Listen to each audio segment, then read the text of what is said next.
National Working Committee of the All Progressives Congress, that's APC, and governors elected on the party's platform have called on President Muhammadu Buhari to obey the Supreme Court's interim injunction on the Naira Redesign project, saying the policy and its implementation are causing tremendous difficulty to citizens and the national economy.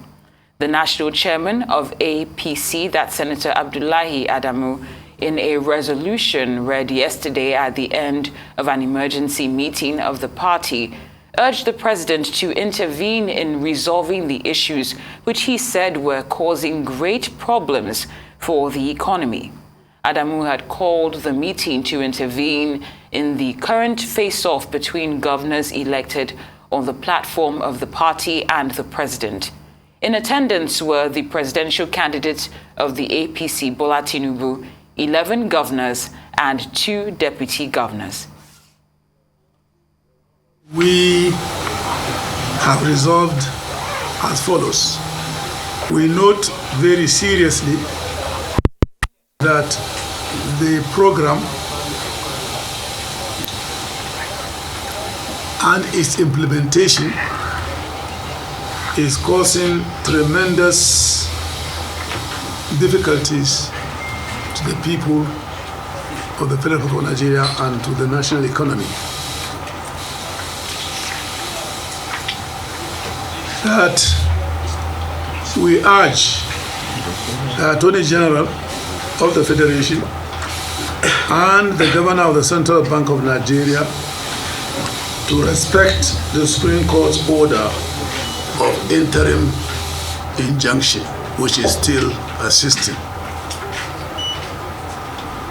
That the meeting is urging His Excellency, Mr. President, to intervene in resolving the issues that are causing these great difficulties to the people and to the economy.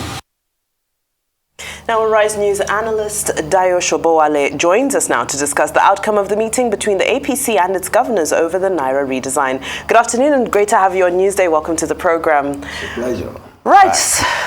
So on one hand, some may say the battle lines have been drawn. On the other hand, some may say it seems the governors came with a more persuasive and tone of humility than some of the statements we've heard over the past few days. What are your initial takeaways from this call from the APC governors and the National Working Committee? My first take on that is that the governors are serving like a Salvation Army for the APC to redeem its image as a democratic party.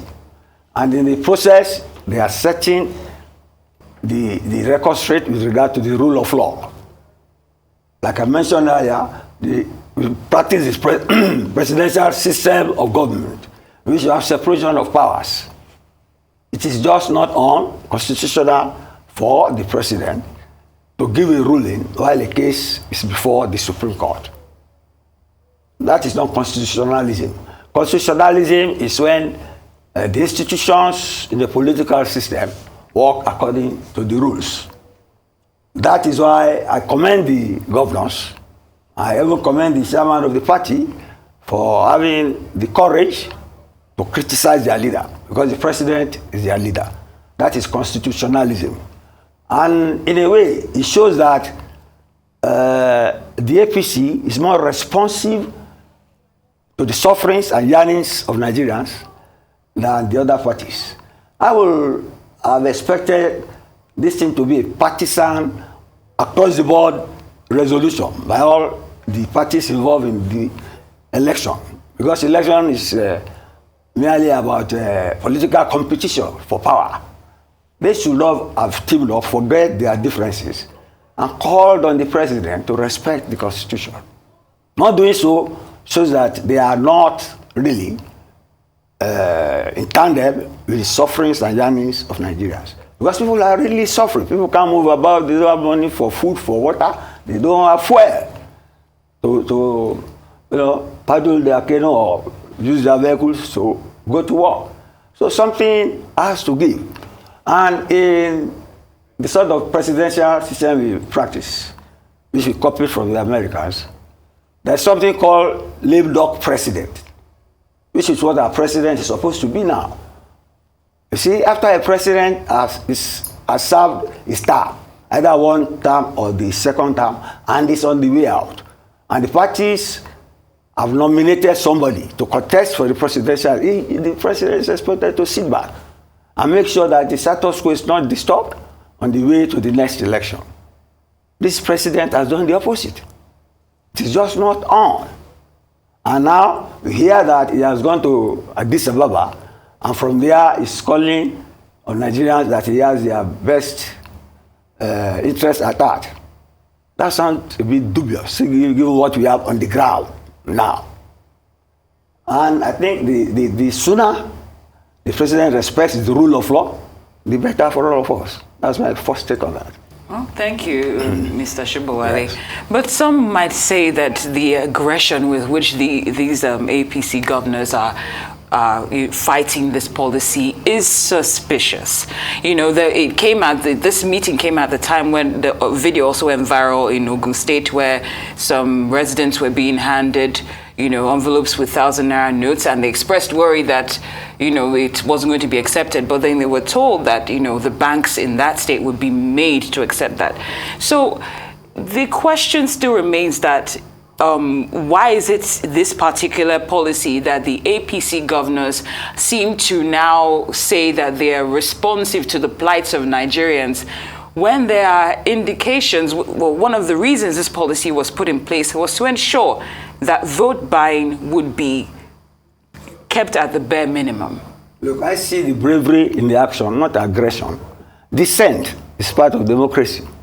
And if that dissent comes at the highest place, at the highest echelon, at the holy of holies, the sanctorium of the ruling party, then you know something important is happening.